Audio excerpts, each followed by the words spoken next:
Shalom, senang sekali dapat berjumpa kembali dalam program Bible Study Online CK7. Hari ini kita akan mempelajari sebuah pengertian tentang bagaimana doa memohon kemenangan itu menjadi bagian dari kehidupan bangsa Israel, khususnya pada zaman raja-raja. Ya, raja-raja, mereka tidak bisa lepas dari tangan Tuhan. Ketika mereka sedang menghadapi musuh, ketika mereka sedang ekspansi atau memperluas wilayah, mereka mempertahankan wilayah ketika diserang, ya, maka ada sebuah doa yang dipanjatkan kepada Tuhan supaya Israel, khususnya Raja Israel itu mendapatkan kemenangan. Nah, Mazmur 60 ini adalah bentuk dari sebuah doa yang dipanjatkan kepada Tuhan, supaya Tuhan bekerja, Tuhan berkenan, Tuhan memberikan Israel kemenangan demi kemenangan. Sebelum kita membaca, merenungkan, dan mendapatkan rema di dalamnya, saudara, lalu kita aplikasikan dalam hidup kita, mari kita hampiri Tuhan. Kita minta Roh Kudus mengurapi kita, menjamah kita. Ya Tuhan, kami datang kepadamu, kami bawa hidup kami untuk menyembah-Mu. Sebab Kau Allah perlindungan kami, Kau Tuhan penolong yang ajaib selamanya. Yesus, terima kasih Tuhan.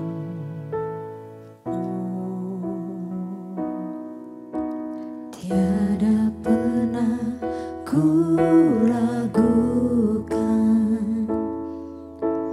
kasih setiamu, ya Tuhan.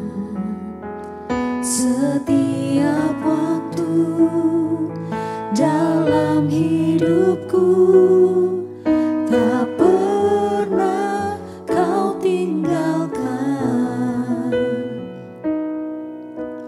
Meski langit tampak suram, awan gelap pun menghadap, hadapi badai, lewati gelombang, tak pernah Kau tinggalkan diriku.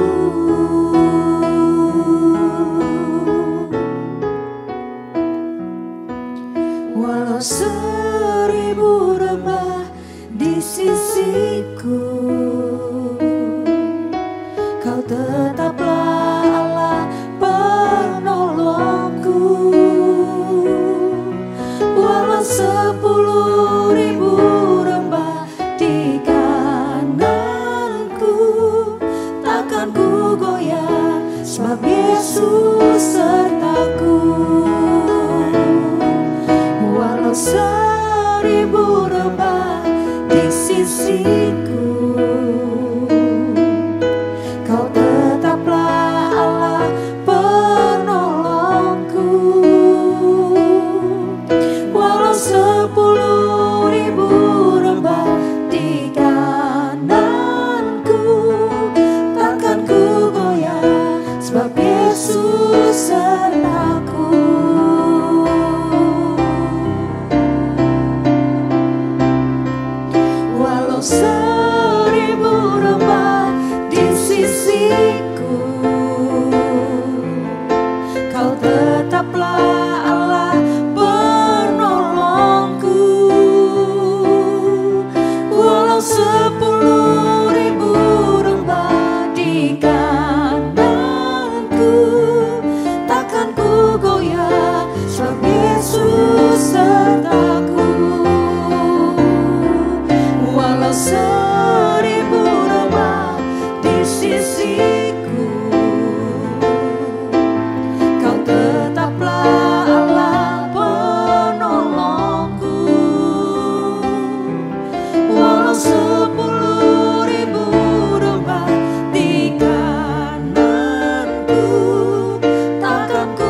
Yesus sertaku,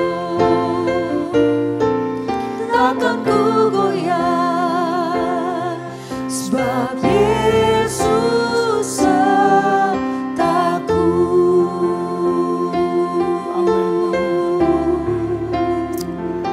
Ya Yesus,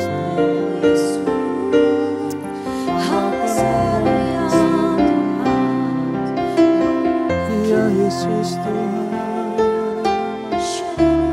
bela kami yang beri kemenangan demi kemenangan.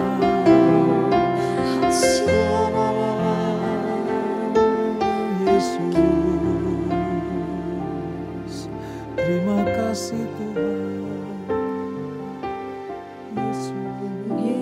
Yesus memegangku dengan tangan kananmu. Yesus memberiku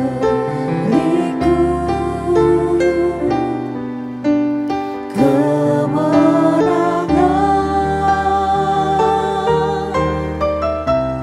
Yesus memegangku dengan tangan kananmu. Yesus memberiku kemenangan.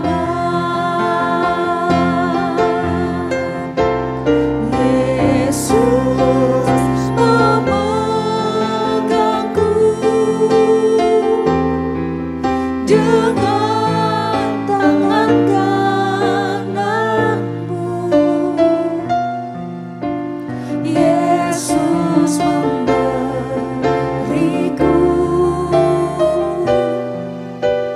kemenangan.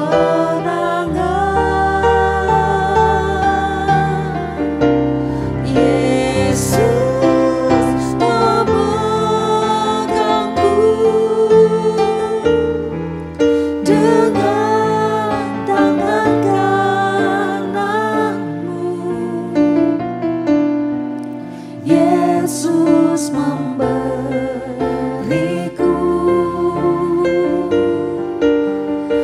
kemenangan. Yesus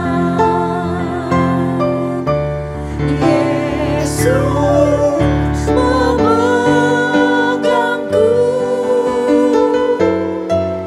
dengan tangan kananmu.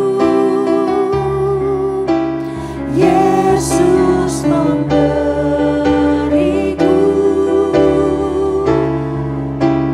kemenangan. Yesus memegangku dengan tangan kananmu. Yesus memberiku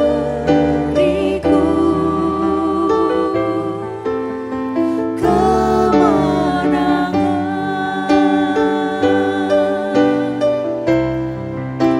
Yesus memberiku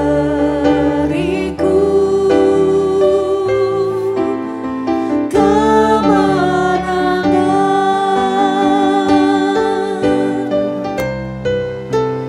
Yesus memberiku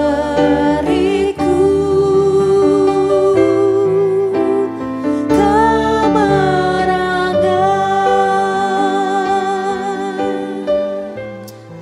Oh Yesus, terima kasih Tuhan.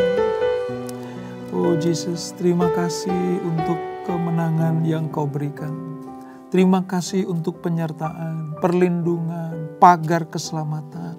Terima kasih Tuhan Yesus, Engkau satu-satunya Allah yang tidak pernah meninggalkan kami. Engkau satu-satunya Tuhan yang harus kami percayai, sebab Engkau setia, Engkau mengasihi, dan Engkau mencintai, memelihara kami. Terima kasih Bapa, terima kasih Tuhan Yesus, terima kasih Roh Kudus. Kami akan melanjutkan pembelajaran kami, urapi kami Tuhan. Terpuji namamu kal selama-lamanya. Mari yang siap belajar firman Tuhan, sama-sama kita katakan, amin. Nah saudara, kita akan membaca dari Mazmur pasal yang ke-60 ya. Ini masih dalam Mazmur jilid yang kedua. Mazmur 60 judulnya Doa Memohon Kemenangan. Kita akan baca 14 ayat ini saudara. Untuk pemimpin biduan, menurut lagu Bunga Bakung Kesaksian, Miktam dari Daud untuk diajarkan ketika ia memerangi orang Aram Mesopotamia dan orang Aram Zoba. Dan ketika Yoab pada waktu pulang telah memukul kalah 12.000 orang Edom di lembah Asin. Ya Allah, Engkau telah membuang kami, menembus pertahanan kami. Engkau telah murka, pulihkanlah kami. Engkau telah menggoncangkan bumi dan membelahnya. Perbaikilah retak-retaknya, sebab bumi telah goyang. Engkau telah membuat umat-Mu mengalami penderitaan yang hebat, yang berat. Engkau telah memberi kami minum anggur yang memusingkan. Kepada mereka yang takut kepadamu telah Kau berikan panji-panji, tanda untuk berlindung terhadap panah. Supaya terluput orang-orang yang Kau cintai. Berikanlah keselamatan dengan tangan kanan-Mu dan jawablah kami. Allah telah berfirman di tempat kudusnya, Aku hendak beria-ria, aku hendak membagi-bagikan Sikem, dan lembah Sukot hendak kuukur. Punyaku Gilead dan punyaku Manasye. Efraim ialah pelindung kepalaku, Yehuda ialah tongkat kerajaanku. Moab ialah tempat pembasuhanku, kepada Edom aku melemparkan kasutku, karena Filistea aku bersorak-sorai. Siapakah yang akan membawa aku ke kota yang berkubu? Siapakah yang menuntun aku ke Edom? Bukankah Engkau ya Allah yang telah membuang kami, dan yang tidak maju ya Allah bersama-sama bala tentara kami? Berikanlah kepada kami pertolongan terhadap lawan, dan sebab sia-sia penyelamatan dari manusia. Dengan Allah akan kita lakukan perbuatan-perbuatan gagah perkasa, sebab Ia sendiri akan menginjak-injak para lawan kita. Nah inilah doa tentang permohonan kemenangan kepada raja terhadap para musuhnya. Ini merupakan sebuah lagu, saudara. Lagu tentang kesaksian, pendapat dan ketentuan Daud untuk diajarkan kepada bangsa Israel. Saudara, tidak selalu Israel itu menang dalam peperangan. Tidak selama-lamanya, bahkan selalu mengalami kemenangan demi kemenangan. Nah, kapan mereka kalah? Pada waktu seperti apa mereka itu dikalahkan oleh musuh-musuhnya? Padahal dia bangsa pilihan. Padahal umat Allah, umat perjanjian. Tidak selalu mereka menang perang. Ada kalanya mereka kalah kok. Nah, kapan mereka kalah? Hanya ketika Tuhan itu murka, Tuhan itu menghukum mereka karena ketidaktaatan bangsa Israel kepada Tuhan. Hanya itu. Hanya itu. Itulah sebabnya pemazmur dalam hal ini Daud mengajarkan, hei orang Israel, bukan dengan pedang kita mampu mengalahkan musuh. Bukan dengan banyaknya pasukan kita mampu menghalau musuh kita. Tetapi karena Tuhan. Karena Allah. Jadi kalau Tuhan itu sepertinya membuat kita kalah. Menjual kita kepada bangsa-bangsa lain. Membuang ke tempat lain. Itu semua karena pelanggaran kita. Maka perlu bagi Daud mengajarkan. Supaya apa? Bangsa Israel terus berdoa. Terus hidup benar. Terus mengandalkan Tuhan. Supaya apa? Tuhan memberikan kemenangan demi kemenangan. Ada satu peristiwa saudara, ketika bangsa Israel itu kalah. Ya. Sejarah Israel mencatat, ketika pertempuran sedang berlangsung di sebelah timur laut, ya, Edom dan Moab itu menyerbu dari selatan. Ketidaksiapan bangsa Israel itu menjadi sebuah suasana yang sangat mencekam. Di saat genting yang seperti itu, tiba-tiba musuh itu mampu menghardik bangsa Israel. Israel mengalami kemalangan, Israel mengalami kekalahan. Lalu Daud mengambil Yoab, sang panglima perangnya. Untuk apa? Membawa pasukannya, membendung ancaman dari Edom dan Moab itu. Tapi yang terjadi, kekalahan perang terjadi. Sesuatu yang tidak terduga dialami bangsa Israel. Dan ini merupakan pukulan yang hebat terhadap semangat bangsa pilihan ini. Setiap kali ada peperangan dan Israel kalah, itu merupakan pukulan yang hebat. Mereka nggak ngerti kenapa ya, kok kita bisa kalah? Kenapa ya, kok pasukan musuh bisa memukul mundur kita? Tentunya sekali lagi seperti yang saya katakan, ketika mereka kalah perang itu semua karena Tuhan marah. Bangsa Israel berbuat dosa. Nah, dampak kekalahan ini saudara, itu betul-betul digambarkan sebagai sebuah seperti gempa bumi yang memporak-porandakan bangunan yang kuat. So lihat ayat keempat, bagaimana Daud menggambarkan kalau Israel kalah perang, kalau musuh-musuh Israel sanggup memukul mundur bangsa pilihan ini, Daud menggambarkan sebuah peristiwa ini seperti gempa bumi. Ya, ayat 4 tuh. Engkau telah menggoncangkan bumi dan membelahnya. Ini karena Tuhan mengizinkan itu. Tuhan mengizinkan suasana seperti ini. Itulah sebabnya Daud memperingatkan, hei orang Israel, sebelum kita maju perang, sebelum kita menghadapi musuh, ayo, mari kita memeriksa diri kita.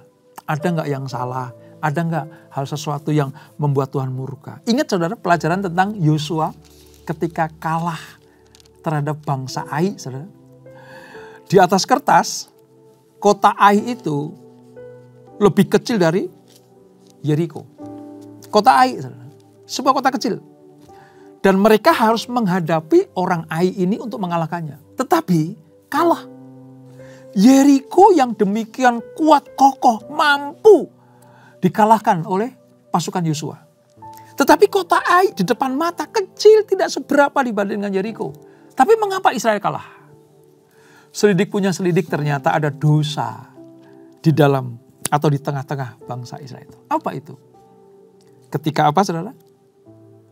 Akan bersama dengan keluarganya mengambil jarahan yang seharusnya dipersembahkan kepada Tuhan, yang harusnya tidak dimiliki secara pribadi.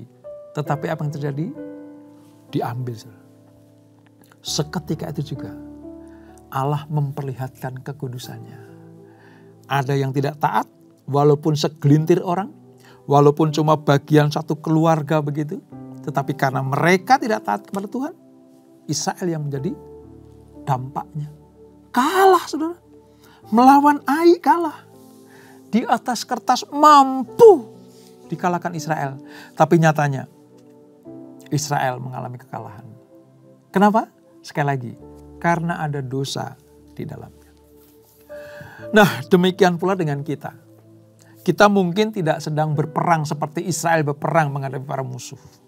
Peperangan kita mungkin saudara tentang penguasaan diri kita. Peperangan kita mungkin tentang apa? Tentang melawan hawa nafsu kedagingan kita.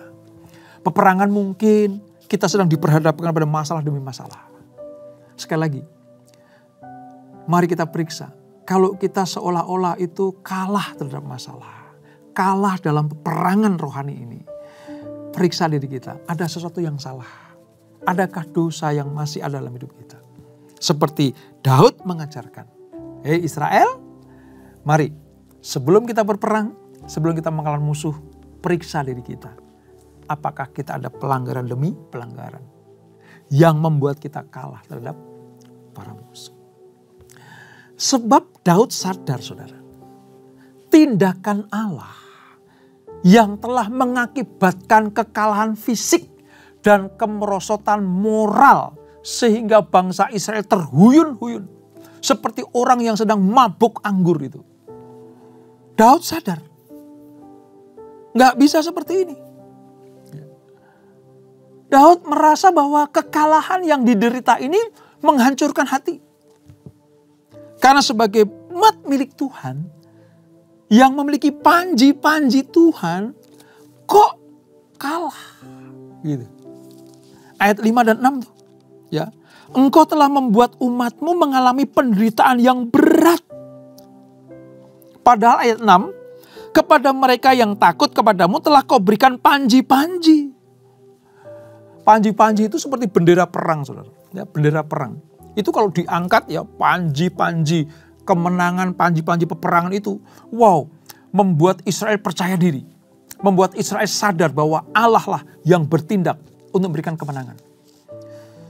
Tapi pada peristiwa itu ketika mereka kalah, panji-panji sudah dinaikkan. Genderang perang sudah dibunyikan. Sangkakala untuk kesiagaan sudah dibunyikan. Kok mereka kalah? Gitu. Sehingga Israel tuh terhuyung-huyung seperti orang yang mabuk anggur. Susah untuk mengendalikan diri. Susah untuk mengalahkan musuh. Dan ini sangat-sangat menghancurkan hati bangsa pilihan. Khususnya Daud. Itulah sebabnya mengapa mereka harus diingatkan. Ya. Supaya apa? Supaya percaya. Kalau kita hidup benar, kalau kita hidup suci, kalau kita mengutamakan Tuhan, maka Allah lah yang memberikan perlindungan. Allah lah yang selalu memegang tangan orang Israel. Allah lah yang memberikan pagar keselamatan terhadap para musuh Israel itu. Nah, mengapa Daud perlu memberikan pengajaran ini, saudara? Sebab begini, Daud harus menanamkan perasaan nasionalisme bagi bangsa pilihan.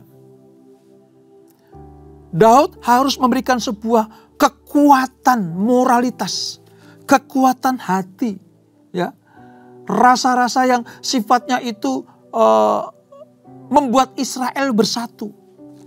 Nasionalisme bangsa pilihan harus kokoh, harus unity, harus terjaga, jangan sampai terpecah-pecah. Sebab kalau nasionalismenya mereka itu tercerai-berai, maka mudah sekali musuh itu mengalahkannya. Tetapi ketika mereka kalah, seolah-olah nasionalisme Israel itu hilang. Ya. Akibat kekalahan militer yang tidak terprediksi ini, Israel kadang merasa lemah, saudara. Bukankah itu juga seperti kita ya? Kalau Israel itu tentang nasionalisme, kita tentang apa? Kekuatan iman. Kekuatan percaya kita kepada Allah kadang bisa goyah, saudara. Terhadap himpitan, terhadap masalah, penderitaan, kesulitan hidup, ya, problem-problem yang kita hadapi. Kadang itu membuat kita lemah. Kita lupa bahwa kita punya Tuhan yang sanggup menolong kita. Kita nggak ingat bahwa Allah sudah pernah menolong kita. Nah, pada bagian ini Daud mengajarkan berisi permohonan untuk mencapai kemenangan. Ini tradisi, saudara. Ketika raja-raja Israel itu akan berangkat berperang, seluruh umat diminta oleh rajanya berdoa.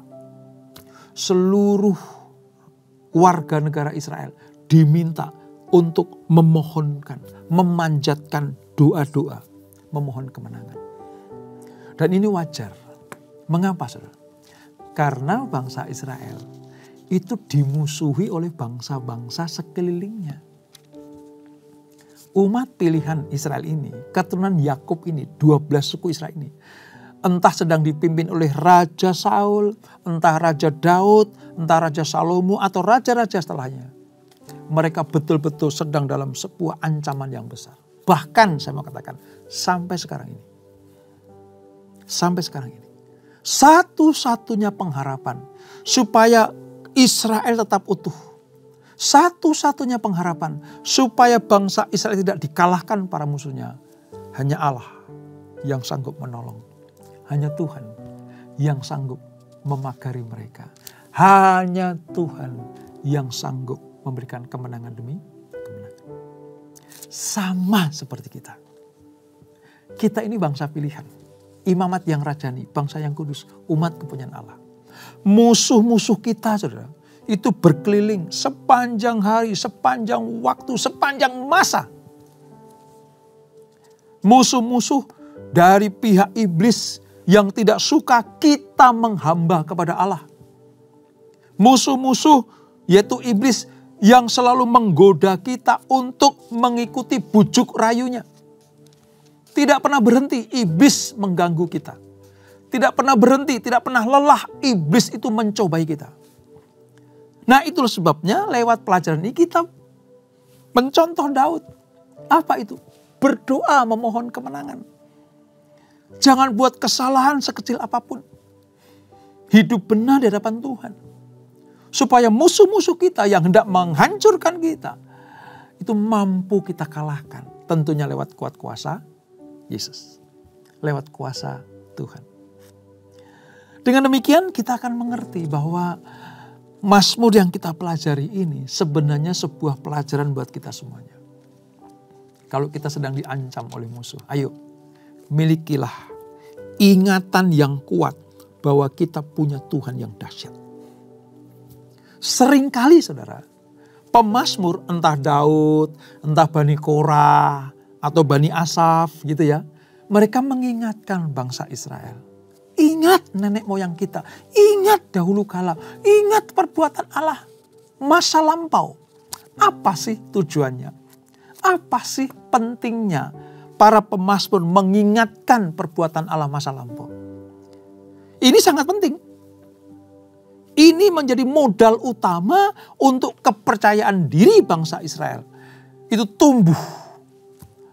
Mereka tidak kehilangan identitas sebagai anak Allah. Mentalitas anak Allah, anak raja, anak Tuhan itulah yang harus selalu diingatkan kepada bangsa Israel. Dari generasi ke generasi. Makanya jangan heran ya saudara. Kalau kita membaca Mazmur, ya kita banyak menemui ingat tentang perbuatan Allah yang dahulu. Ingat tentang Allah menolong nenek moyang kita. Ingat Allah yang membelah laut. Ingat Dia yang memberikan makanan di padang gurun. Tujuannya supaya bangsa Israel tahu bahwa Tuhan yang memilih mereka. Tuhan yang menolong mereka adalah Tuhan yang dahsyat. Sejak zaman dahulu, zaman nenek moyang mereka. Dan sampai kepada generasi mereka, Tuhan yang sama yang menolong. Yang memberikan kemenangan demi kemenangan. Nah, ini juga yang harus kita sadari, kita mengerti, kita pahami. Bahwa Tuhan yang sudah menolong kita. Tuhan yang mungkin sudah memberikan pertolongan kepada generasi kita sebelumnya. Tuhan yang sama. Di dalam Yesus Kristus itulah yang sanggup menolong kita. Kalau Tuhan sanggup menolong generasi terdahulu sebelum kita ini, maka Allah yang sama juga menolong kita. Sebaliknya, kalau generasi kita dulu dihajar Tuhan, dihukum Tuhan, ya, seperti dibuang oleh Tuhan karena pelanggaran dosanya, Tuhan yang sama juga akan melakukan buat kita. Kalau kita nggak setia, kita membelakangi Tuhan, ya, kita ingkar terhadap perjanjian Allah, kita tidak setia kepadanya, kita tidak taat atas perintahnya, ya jangan heran, jangan kaget. Kalau Tuhan dulu yang menghukum orang-orang atau bangsa pilihan, Tuhan yang sama juga menghukum kita. Karena bagi Tuhan, yang taat dan setia, yang berharap dan menanti-nantikan pertolongan Tuhan, Tuhan pasti akan melakukannya. Tapi bagi mereka yang tidak taat, yang tidak setia, yang mencari perlindungan kepada ilah-ilah lain, Allah akan membuang mereka. 10 suku kerajaan utara Israel, ibu kotanya Samaria, pernah dibuang ke Asyur. 2 suku di selatan disebut kerajaan Yehuda, ibu kotanya Yerusalem, pernah dibuang ke Babel. Terhadap bangsa pilihan, terhadap umat perjanjian, Allah tidak menyayang-nyayangkan. Artinya kalau mereka salah, mereka berdosa, mereka menyakiti hati Tuhan, tidak setia, ya dihajar. Ya dihajar. Jangankan mendapatkan kemenangan, malah kekalahan yang diperoleh. Itulah sebabnya sekali lagi Daud mengajarkan, ayo berharap kepada Tuhan. Nah saudara, sebelum kita tutup ada satu hal yang menarik sebenarnya tentang beberapa nama tempat tadi. Setelah Daud mengungkapkan tentang ratapan, tentang ketakutan atau kegelisahan kalau mereka kalah perang, saudara. Pemazmur mengungkapkan betapa berartinya orang-orang yang takut akan Allah. Karena mereka akan mendapatkan keselamatan. Ini ayat 6 sampai yang ke-7. Daud mengingatkan firman Tuhan tentang pemberian tanah perjanjian. Ini, tadi saya katakan ya, perlu diingatkan itu. Daud juga mengingatkan bagaimana kemenangan atas lawan-lawan di sekitar lokasi milik pusaka mereka. Itu ayat 8 dan 9. Tentang Syichem, tentang Efraim, tentang Yehuda. Ini melambangkan penaklukan atas tanah di sebelah barat. Disebutkan tadi ya. Di sebelah barat. Itu yang ditaklukkan. Ya, bagian Efraim, bagian Yehuda. Bagian barat. Yordan, Gilead, dan Manasye menaklukkan sebelah timur. Sebab Efraim dan Yehuda adalah suku-suku utama umat pilihan Allah. Dan mereka ini memiliki tanda perlindungan di kepala mereka sebagai lambang kekuatan. Dan tongkat sebagai lambang pemerintahan. Sehingga apa? Negeri-negeri sekitar sudah dinubuatkan akan ditaklukkan dan tunduk kepada umat Allah. Tadi di ayat yang ke-10, mari kita lihat ayat 10 ya. Ayat yang ke-8 dulu, 8. Allah telah berfirman di tempat kudusnya, aku hendak beria-ria, aku hendak membagi-bagikan Syichem. Ya, Syichem itu di wilayah sebelah barat. Ya. Dan lembah Sukot untuk kuukur. Kepadaku Gilead dan kepunyaanku Manasye. Efraim ialah pelindung kepalaku dan Yehuda adalah tongkat kerajaanku. Maka raja-raja itu turun dari suku Yehuda. Kenapa? Karena Yehuda memiliki tongkat kerajaan itu. Tongkat kerajaan. Itulah sebabnya Daud mengingatkan. Ini loh bagian umat pilihan. Ini loh ketetapan Tuhan. Bahwa tanah sekeliling kita yang penuh dengan susu dan madu itu. Negeri perjanjian ini menjadi milik pusaka kita. Seharusnya kemenangan demi kemenangan itu mutlak menjadi milik Israel. Itu hebatnya Daud mengingatkan itu. Supaya apa? Supaya bangsa Israel tetap kuat. Berbesar hati. Ingat tentang Allah yang memilih mereka. Dengan demikian Daud memiliki rakyat, memiliki pasukan, memiliki panglima yang bukan saja pandai berperang, tapi juga mengandalkan Tuhan. Orang yang mengandalkan Tuhan pasti akan memberikan kemenangan demi kemenangan. Dengan cara yang sama, maka kita yang memiliki perjanjian yang baru itu dapat menerima, menikmati, dan boleh memohon kepada Tuhan. Seperti Daud mengajarkan, mereka milik kepunyaan Tuhan, berhak memohon kepada Tuhan. Kita pun juga berhak memohon kepada Tuhan, karena kita bangsa pilihan. Sama seperti Efraim, Manasye, Yehuda, ya, diberikan milik pusaka dari Tuhan kepada mereka. Demikianlah kita. Selama kita percaya kepada Yesus, maka segala berkat yang dijanjikan akan diberikan kepada umatnya yang taat dan setia. Demikian, kalau berdoa memohon kemenangan, memohon anugerah, memohon kelepasan, pemulihan, wah, itu menyenangkan Tuhan. Tapi kita juga harus ingat bahwa kita adalah milik kepunyaan Tuhan. Hidup di dalam kebenaran. Jangan sampai kalah perang karena dosa dan pelanggaran kita. Dan itulah Mazmur 60. Kita berdoa.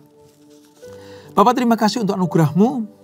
Kami belajar bagaimana Daud mengajarkan kepada bangsa Israel.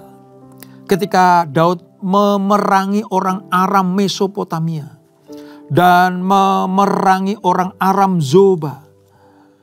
Semua panglima Daud termasuk Yoab, ya, mereka mendapatkan kemenangan demi kemenangan karena mereka sadar hanya Tuhanlah yang sanggup memberikannya. Daud mengingatkan bangsa Israel bahwa mereka adalah milik kepunyaan Allah. Daud mengingatkan bahwa wilayah tanah perjanjian itu adalah milik pusaka mereka. Tentunya dapat direbut, dapat diberikan sepenuhnya kepada bangsa Israel kalau mereka taat dan setia. Demikian pula dengan kami ya Tuhan. Kami diingatkan lewat firman-Mu, kami adalah milik pusaka Tuhan. Kami ini adalah umat kepunyaan Tuhan. Imamat yang rajani, bangsa yang kudus, umat pilihan Allah. Supaya kami membawa terang, kami membawa kemenangan atas kuasa kegelapan. Terima kasih Bapak untuk pelajaran ini. Kami diingatkan supaya kami mengandalkan Tuhan. Terus berjalan bersama dengan Tuhan. Supaya kami tidak dibuang oleh Tuhan. Supaya nama kami tidak dihapus dari kitab kehidupan. Dan supaya kemenangan demi kemenangan dapat kami raih. Sebab bersama dengan Tuhan kami cakap menanggung segala sesuatu. Berkati anak-anak-Mu, berkati kami semuanya. Dan sebelum kami berpisah, kami siapkan hati kami terima berkat yang daripada-Mu. Kekasih Kristus, arahkan hatimu kepada Tuhan. Terimalah berkat kasih anugerah dari Allah Bapa yang berlimpah-limpah. Di dalam Anak-Nya yang tunggal Tuhan Yesus Kristus dan persekutuan yang manis dan Roh Kudus menyertai kita semuanya. Mulai saat ini sampai Maranatha. Yesus datang dua kali menjemput kita semuanya. Bertemu di awan-awan yang permai. Menikmati kemuliaan kekal sampai selama-lamanya. Yang diberkati. Sama-sama kita katakan amin. Tuhan Yesus memberkati.